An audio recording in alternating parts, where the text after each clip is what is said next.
এক ভক্ত বলছেন, আপনি আশীর্বাদ করুন যাতে সাধন ভজনে ডুবে যেতে পারি, আর এ সংসার জালে যেন বদ্ধ না হই। মহাপুরুষজি বললেন, আশীর্বাদ করছি বলেই তো তোমায় এত বলছি। প্রাণ খুলে আশীর্বাদ করছি, তোমার সমগ্র মন প্রাণ শ্রী গুরু মহারাজের চরণ ধ্যানে মগ্ন হয়ে যাক। আমাদের আশীর্বাদ ছাড়া আর কিছুই নাই বাবা।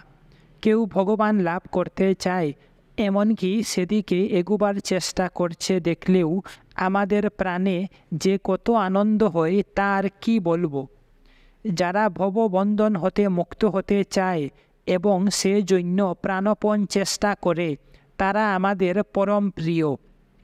ঠাকুর এসেছিলেন জীবকে মুক্তি দেবার জন্য। আমরাও তার চরণাশ্রিত দাস, যুগে যুগে তারই ভৃত্য। জীবকে ভগবানমুখী করা, তার দিকে এগুবার সাহায্য করা, এই আমাদের জীবনের একমাত্র ব্রত। সেজন্যই ঠাকুর আমাদের সঙ্গে করে এনেছেন এবং এখনও জগতে রেখেছেন। জীবনের শেষ মুহূর্ত পর্যন্ত আমরাও লোককে তাই শেখাবো, কী করে ভগবান লাভ হয়।